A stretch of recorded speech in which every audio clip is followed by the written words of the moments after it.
Dhaka premier league নিয়ে কথা বলতে আমাদের স্টুডিওতে আছেন লেজেন্ডস অফ রূপগঞ্জের চেয়ারম্যান লুৎফর রহমান বাদল। বাদল ভাই, আপনাকে স্বাগত জানাচ্ছি। অনেক অনিশ্চয়তা ছিল, ঢাকা প্রিমিয়ার লিগ হবে কি হবে না, শেষ পর্যন্ত গড়াচ্ছে। অনেকেই বলছেন এটা অনেক বড় স্বস্তির খবর। তবে আপনার কি মনে হয় যে লিগ গড়াচ্ছে এটাই বড় খবর, নাকি আগের মতো হচ্ছে না লিগটা? এটাও তো অনেকের একটু আক্ষেপ রয়েছে। নিশ্চয়ই আপনার একটু আক্ষেপ রয়েছে যে সিঙ্গেল লিগ হচ্ছে, সুপার লিগ হচ্ছে না। আপনি হয়তো বা মন মতো দলটা হয়তো বা গড়তে পারেননি। আমরা তো জানি প্রতি বছর লেজেন্ডস অফ রূপগঞ্জ বড় দল গড়ে।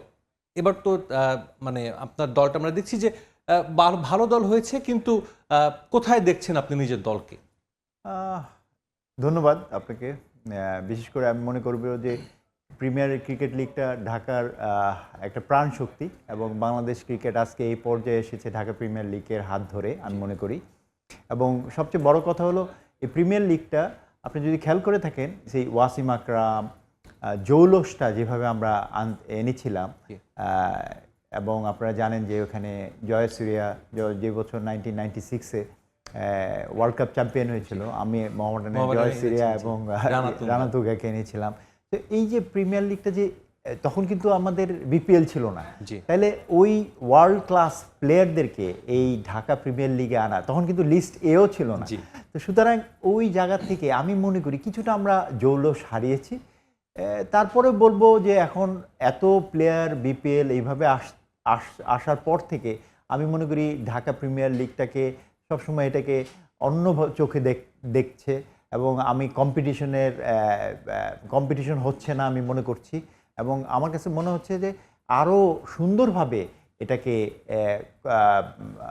কালারফুল করে, এবং সমস্ত ক্রিকেটারদেরকে এটা এই ক্রিকেটের যে অনেক ক্রিকেটার এখানকার রুজির ব্যবস্থা থাকে, এবং আমি মনে করি যে এই লিগটা এবার যদি না হতো, সেই মন্দের ভালো হিসাবে লিগটা হচ্ছে, but not up to the mark.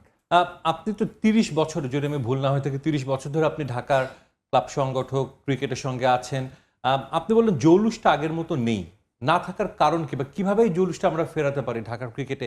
এটা শুধু আপনার কথা না, যারা ক্রিকেট সংশ্লিষ্ট সবাই কিন্তু বলে যে ঢাকা প্রিমিয়ার লিগের আগের জৌলুসটা বা সেই কালারটা নেই। তাই ফেরানোর জন্য কি করা যেতে পারে? আপনি তো অনেকদিন এই আমি মনে করি যে জৌলুসটা আনার মধ্যে কম্পিটিশনটা ফেরত আনতে হবে। আপনি যদি খেয়াল করে থাকে যে আগে মোহামেডান আবাহনীতে ফুল গ্যালারি হতো, এখন আপনারা এটা বলতে পারেন যে এত ক্রিকেট আর এত মোবাইলের মধ্যে দিনে দুপুরে রাত্রে ঘুমের মধ্যে সব জায়গায় ক্রিকেট খেলা আপনি ইজিলি লাইভ দেখতে পারতেছেন, স্কোর দেখতে পারতেছেন। ওইটা একটা কারণ হতে পারে, এবং ওই জৌলসটার কারণ মানে হারানোর ক্ষেত্রে।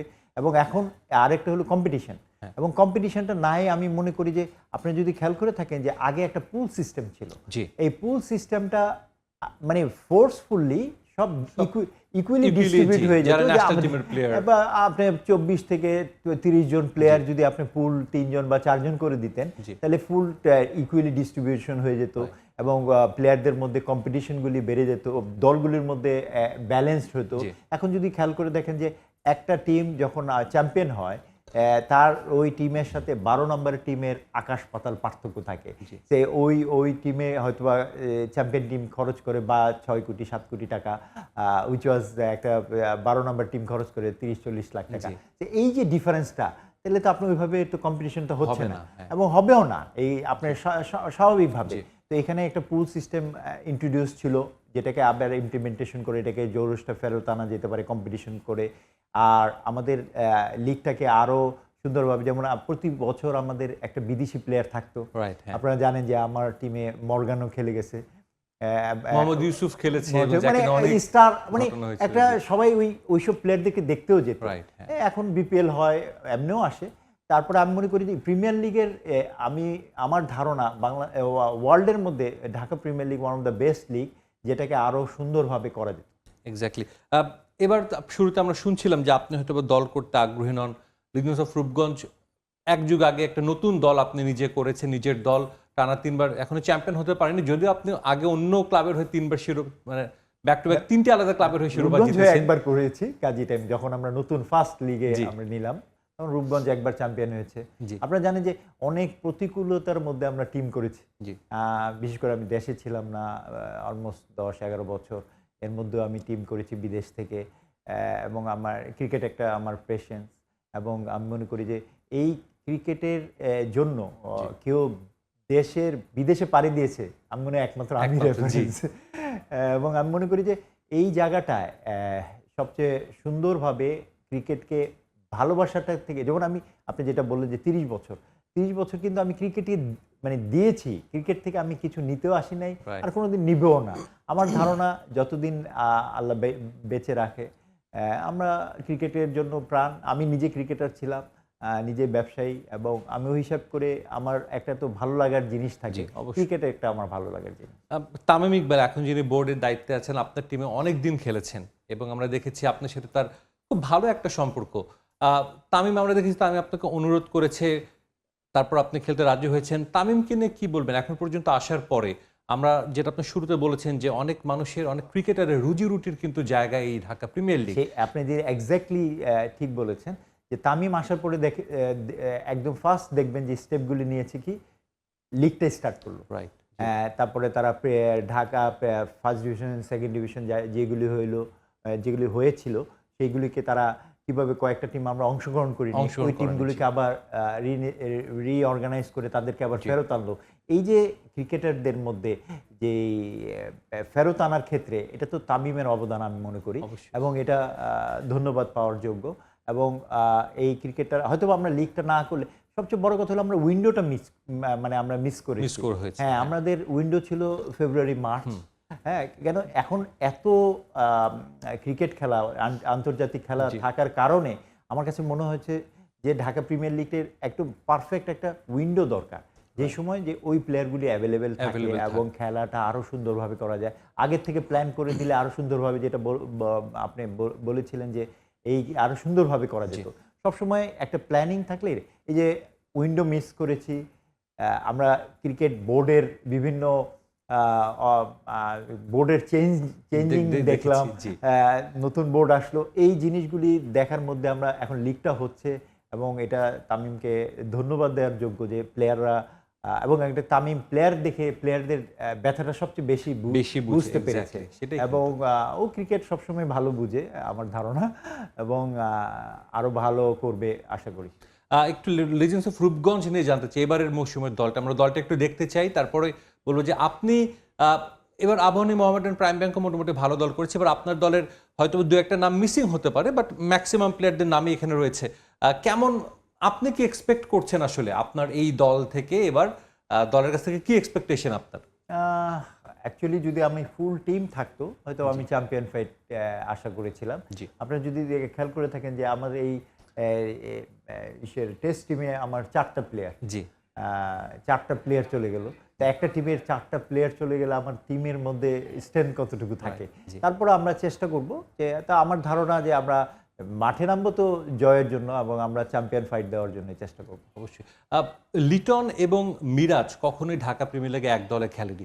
আমরা সবসময় দেখি আপনি কিছু ব্যতিক্রম কিছু করার চেষ্টা করেন। সাকিব, তামিম বাংলাদেশ ন্যাশনাল টিমে এক দলে খেলেছে, এর বাইরে ঢাকা প্রিমিয়ার লিগ বলি বা ঘরোয়া টুর্নামেন্টে একমাত্র আপনার দলেই খেলেছে একাধিকবার। এবার আপনার লিটন এবং মিরাজ, যারা বাংলাদেশের 2 ফরম্যাটের 2 ক্যাপ্টেন, তাদের দুজনকে এক দলে নিলেন, কি কাজ করে আসলে? এইটাই তো বৈশিষ্ট্য রূপগঞ্জের। আমি মনে করি যে কোনো ব্যতিক্রম ধরনের ক্রিকেটের মধ্যে যা নতুনত্ব আনা যায়, এটি তো একটা সংগঠকের সার্থকতা। আপনি যদি সবাই যেটা পারে আপনি যদি ওইটা সেটা করেন, এখানে তো ওইটার সার্থকতার কিছু নাই। আপনি নর্মাল ধারাবাহিকতা মেনটেন করে গেলেন, যেটা ধারাবাহিকের বাইরে আপনি যখন কোনো কিছু দিতে চান, ব্যতিক্রমের বাইরে, সেটি তো মানে আপনার, আমি মনে করি যে 2 ক্যাপ্টেনকে একসাথে করা এটা ভেরি টাফ। এবং আমি মনে করি, আমি নিজেও বিশ্বাস করতে পারিনি যখন ওদের সাথে আমি কথা বলি যে খেলবে কিনা।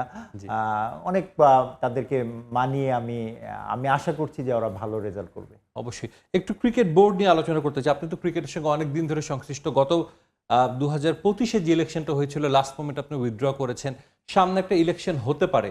আপনার কি মনে হয় যে ক্রিকেটের যে ইলেকশনটা অপেক্ষা করছে, সবাই তাকিয়ে আছে যে ইলেকশনের দিকে, তামিম ইকবালকে যে দায়িত্বটা দেওয়া হয়েছে, এটা আসলে অনেক বড় একটা দায়িত্ব তার উপর, এবং এটার উপর অনেক কিছু ডিপেন্ড করছে বাংলাদেশের ক্রিকেটের ফিউচারটা কেমন হবে, এবং বাংলাদেশের ক্রিকেট আসলে কোন পথে যাবে। আমরা যদি দেখি লাস্ট 6 মাস বা 1 বছরে কিন্তু একটু ডাউনওয়ার্ড বাংলাদেশের গ্রাফটা ক্রিকেটের ওভারঅল, সেটা কি আপনার মনে হয় যে অনেক কিছু ডিপেন্ড করছে সামনের ইলেকশনটার উপর?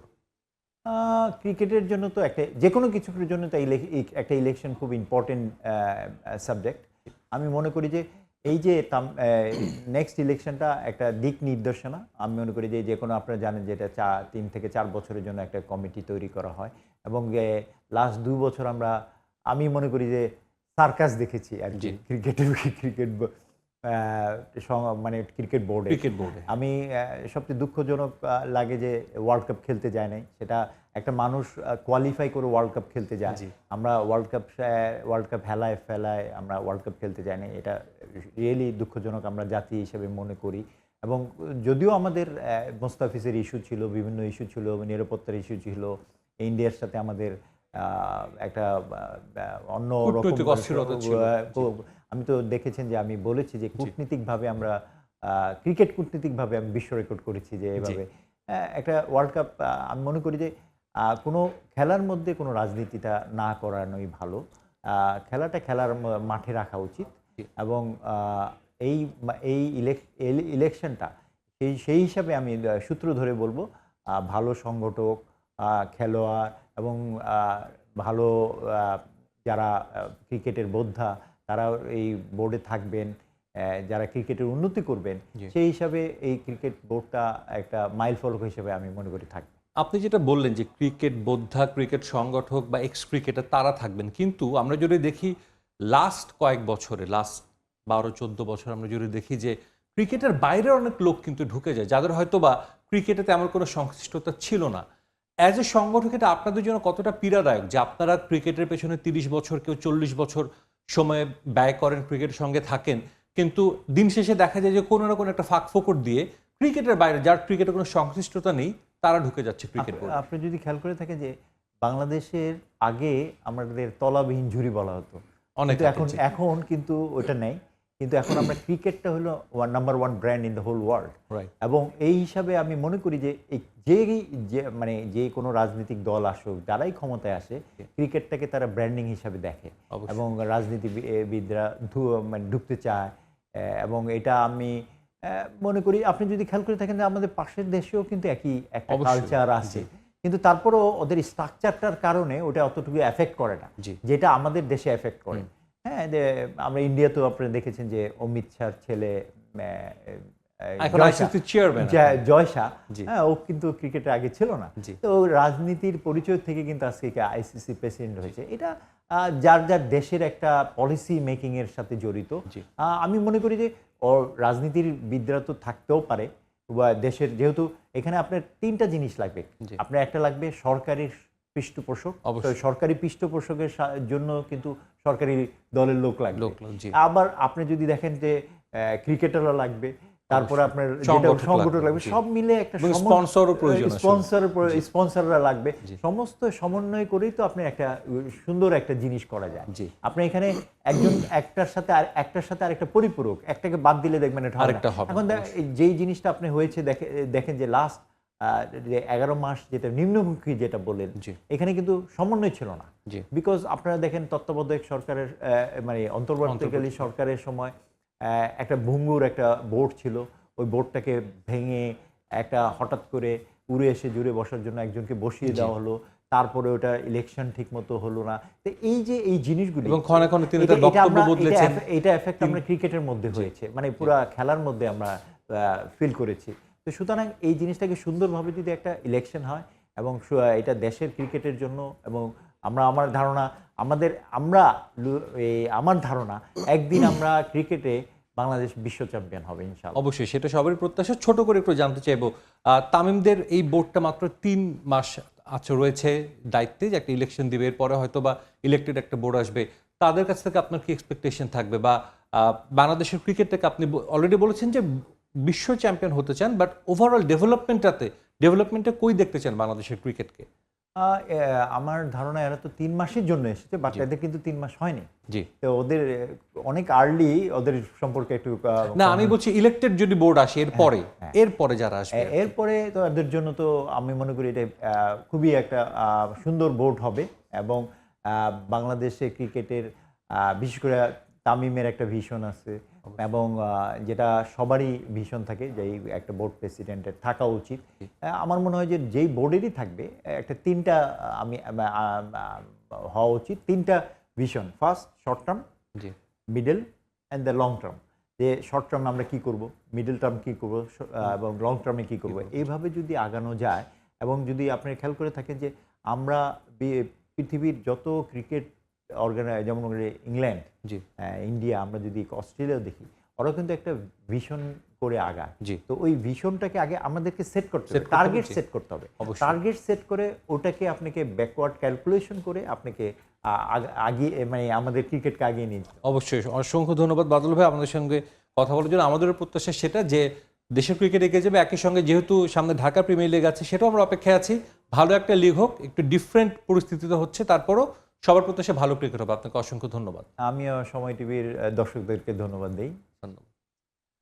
আমরা তখন কথা বলছিলাম, আমাদের সঙ্গে ছিলেন ঢাকা প্রিমিয়ার লিগের ক্লাব লিজেন্ডস অফ রূপগঞ্জের চেয়ারম্যান লুৎফর রহমান বাদল।